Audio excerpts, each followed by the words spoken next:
দেখা যায় দেখা যায় আমরা কার বন্দিগি করবো? যাকে দেখা যায় না, যে নিরাকার, তার কোনো ক্রিয়া নাই, সে কোনো কর্ম করতে পারে না, সে কোনো কিছু সৃষ্টি করতে পারে না, পারে পারে এই যে আমি কথা বলতেছি, কেন কিভাবে বলতেছি? আমার একটা আকার আছে। কি আকার আছে? আমি এক কথা হচ্ছে আমার মুখ আছে, এটা একটা সুন্দর একটা সুরত আছে না, মুখটা দেখা করতে, এটা আকার আছে দেখে আমি কথাটা বলতে পারতেছি। আমার যদি আকারটা না থাকতো আমি কথাটা বলতে পারতাম? আল্লাহর আকার আছে, সেই আল্লাহর আকারকে যদি চিনতে হয় তাহলে মোহাম্মদকে চিনতে হবে। কারণ মোহাম্মদকে যদি চিনতে হয় তাহলে কাকে চিনতে হবে? রব। আল্লাহ হলো নূর, নূর হলো নিরাকার, নিরাকারে কোনো ক্রিয়াকর্ম নাই। তাইলে আমার যেতে হবে কোথায়? রবের কাছে। যার আকার নাই তার উপাসনা করা যায় না, তার ইবাদত করা যায় না, তার রং ধারণ করা যায় না, তার স্বভাব ধারণ করা যায় না, তার আদর্শ ধারণ করা যায় না। যার আকার আছে তার আদর্শকে ধারণ করা যায়, তার সমস্ত কিছুকে ধারণ করা যায়। এন্ড রব, রব কি? রবই হলো আহম্মদ। আর আহম্মদের সাকার মূর্তি হইল মোহাম্মদ। তা কি দাঁড়াইল? আমি যদি এইটা বুঝি, আহাদ, আহম্মদ, মোহাম্মদ, এই তিনটা, কে আহাদ, কে আহম্মদ, কে মোহাম্মদ। আহাদ থেকে, আহাদের ইচ্ছা পূরণের নিজের ইচ্ছা পূরণ করার জন্য সে আহম্মদ চলে আসছে, আহম্মদের বিবর্তন করে সে তখন আসছে কোথায়? মোহাম্মদ শাখা রূপে চলে আসছে। এই জন্য বলছে যে মোহাম্মদকে চিনতে হইল রবকে চাই, রবই হইল মোহাম্মদ। এই জন্য বলছে মোহাম্মদ হইল আল্লাহর প্রকৃতি, আল্লাহর প্রকৃতি হইল মোহাম্মদ, আল্লাহর নূর হইল মোহাম্মদ, আল্লাহর রং হইল মোহাম্মদ, নূরের জ্যোতির্ময় হইল মোহাম্মদ, মোহাম্মদ হইল আল্লাহর মুজহার। মুজহার অর্থ বুঝে? মুজহার হইল আল্লাহর স্বরূপ, আল্লাহর স্বরূপই হইল মোহাম্মদ। এটা আপনি কোথায় গিয়ে পাবেন? যদি আপনি কলমা বুঝেন, লা ইলাহা ইল্লাল্লাহু, এই যে মুহাম্মদ রাসূলুল্লাহ যখন দেখতে পাবেন, এই মুহাম্মদ রাসূলুল্লাহ যদি বুঝেন, তাহলে আপনি বুঝতে পারবেন যে আল্লাহ এবং মুহাম্মদ। এই জন্য বলছেন কবুলতে মূল সাধনা হইল মুহাম্মদ রাসূল। সাধনার মূল হইল মুহাম্মদ রাসূল। সৃষ্টির কাবা হইল মুহাম্মদ রাসূল। সেই সৃষ্টির যে কাবা, সেই সৃষ্টির কাবা হইল মুহাম্মদ রাসূল। আল্লাহ দুরূদ হইল মুহাম্মদ রাসূল, আল্লাহ শব্দ হইল মুহাম্মদ রাসূল।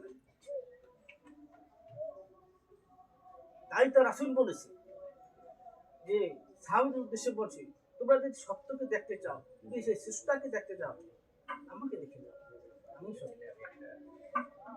ওই সুর ধরে খাজা ময়নাদের সৃষ্টি রহমতুল্লাহ বলছে, যদি কেউ আল্লাহকে দেখতে চাও, আমাকে দেখে যাও, আমি আল্লাহ আয়না, আমি আল্লাহ থেকে জুদা।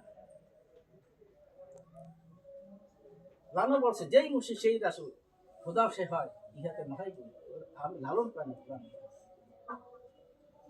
তাহলে আমাকে ওইখানে যেতে হবে, আর ওইখানে যেতে হলে আমার একজন আল্লাহ আল্লাহ লোকের কাছে যেতে হবে, যে আল্লাহময়, যার মধ্যে লোভ লালসা মোহ সমস্ত কিছু ত্যায্য করে দিয়ে খানা হইয়া, অর্থাৎ বা মোকামে যিনি চলে গেছেন, যিনি বাঁকা বিল্লায় চলে গেছেন, অর্থাৎ যে নিশিন জগতে চলে গেছে, যেখানে তিনি ছাড়া আর কিছু নেই, যিনি আমিকে যিনি বিসর্জন দিতে পারছে, উনি হলো একজন মুর্শিদ।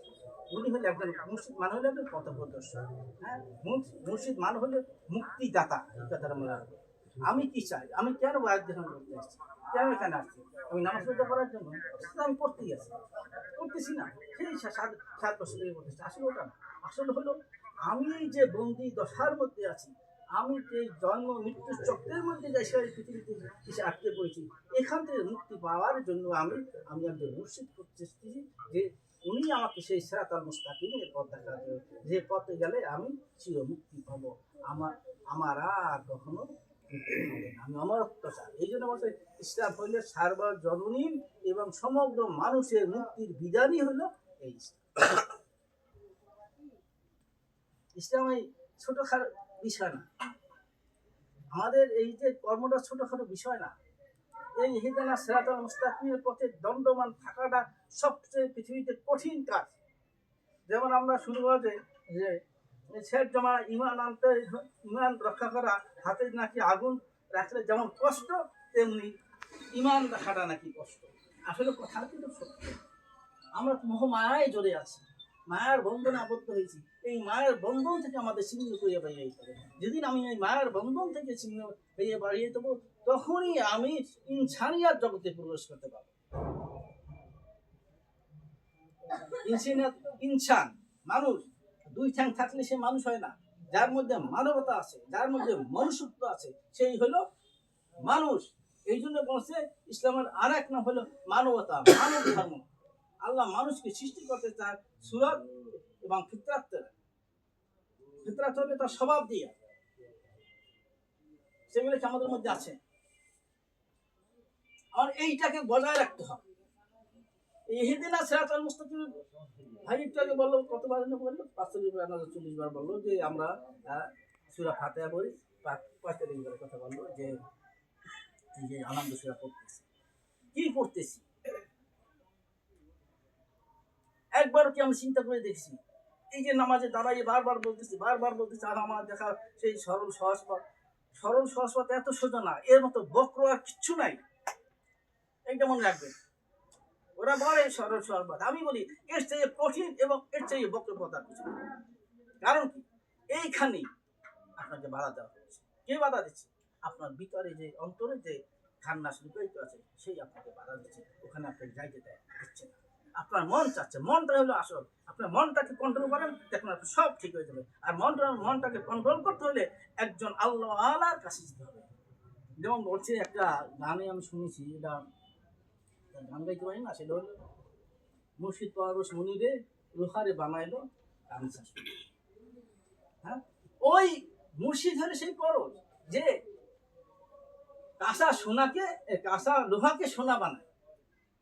হ্যাঁ, কাঁচা লোহাকে যে সোনা বানায় সেই হলো মুর্শিদ। কিন্তু এই যে অনেক আছে, আমরা গেলাম দরবারে, গেলাম যাইয়া এই ইটি করিয়া চলে আসলাম, একটু ওই তোমার পাক গেলো, একটু কথা শুনে চলে আসলাম না।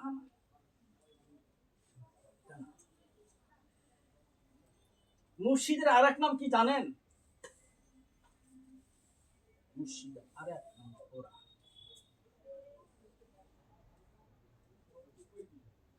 এই হলো সেই সত্য কোরআন, যাকে বলা হয় জিন্দা কোরআন। মা আয়েশাকে জিজ্ঞাসা করা হয়েছিল যে জিন্দা কোরআন কি? কোরআন নাকি জিন্দা? হ্যাঁ জিন্দা তো, ওই যে হেঁটে যাচ্ছে, ওই যে হেঁটে যাচ্ছে জিন্দা কোরআন। কাকে দেখাইছে? আমার নবীকে দেখাইছে, ওই যে হেঁটে যাচ্ছে সেই জিন্দা। এই কাগজের কোরআন দিয়া কোরআন নয়, এটা বদি বুঝেন, কথা বলতে পারে না। আর জিন্দা কোরআন, যেটাকে বাগময় কোরআন বলে, নাতেক কোরআন বলে, সেটা হলো মুর্শিদ। অর্থাৎ মুর্শিদের মুখ থেকে যে বাক্যটা বাইর হয়, ওইটাই কোরআন। বিশ্বাস করা না আপনাদের, এটা আমার বিশ্বাস।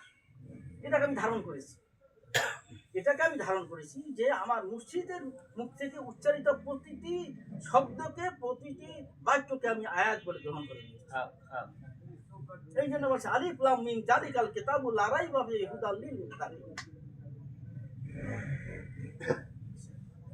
এই এর ব্যাখ্যা মৌলভী সাহেবরা বলেন। মৌলভী সাহেব অনেক কিছু ব্যাখ্যা বলেন।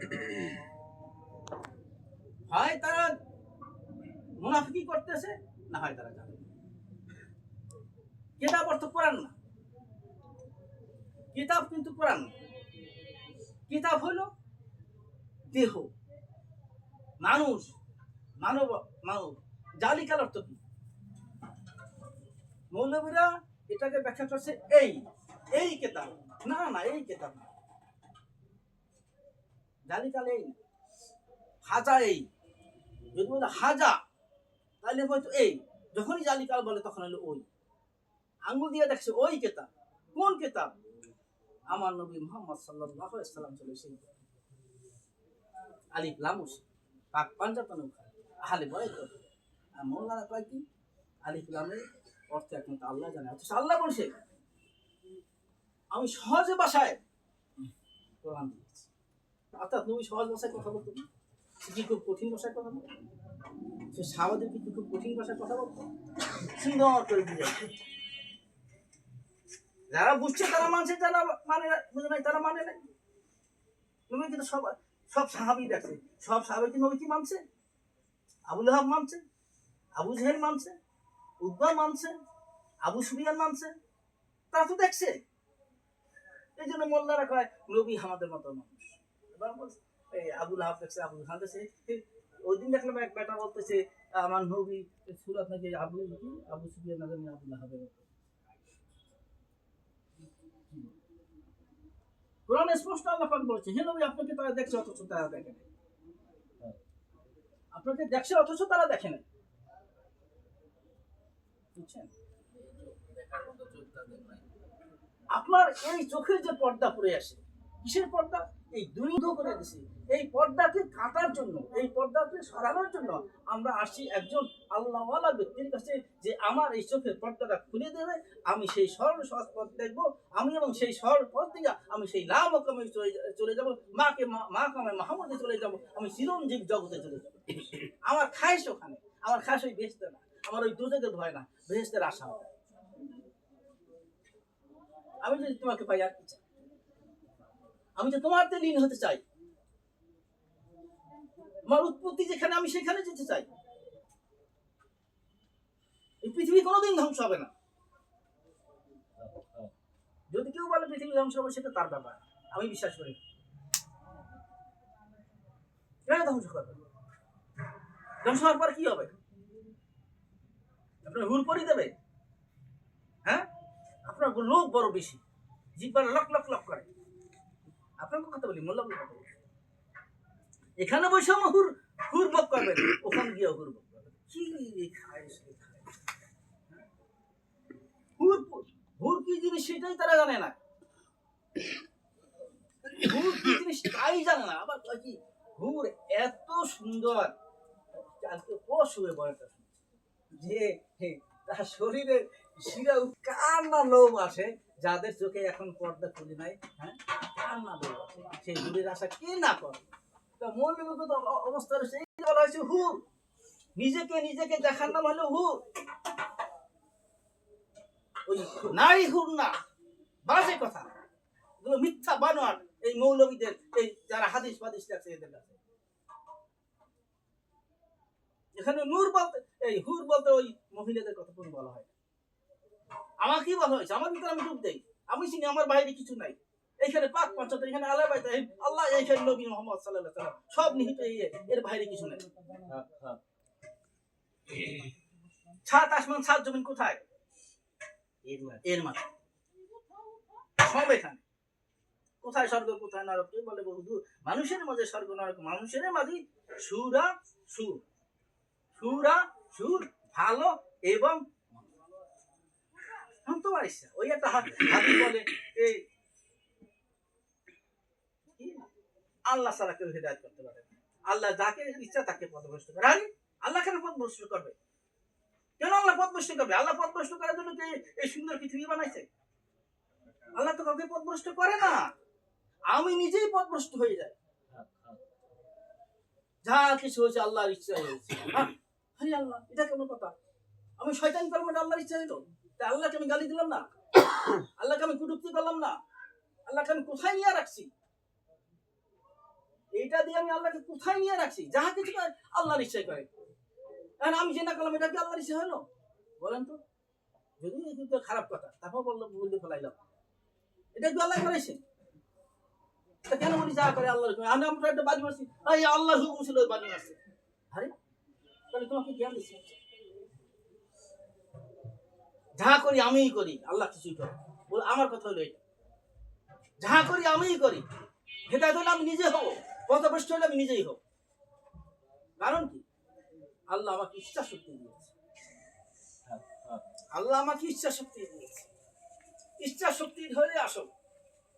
আল্লাহ আপনাকে বাধা দিবে না, আপনাকে কিন্তু আল্লাহ বাধা দেবে না, কারণ ইচ্ছা শক্তির মধ্যে আল্লাহ শক্তি নিহিত আছে। কিন্তু তোমাকে আমি দুইটা পথ দেখাই দিচ্ছি, একটা সুপথ, একটা কুপথ। এটা ভালো, এটা মন্দ, এটা ধর্ম, এটা অধর্ম, এটা সত্য, এটা মিথ্যা,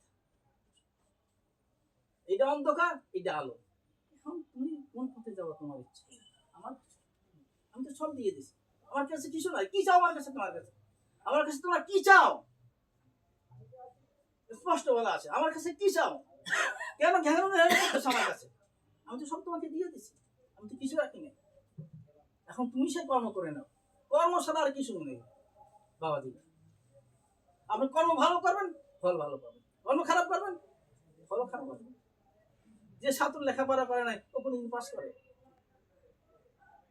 পাস করে? আমি অনেকদিন আগে একটা এই সময় গল্প শুনছিলাম, যাতে আমি পাস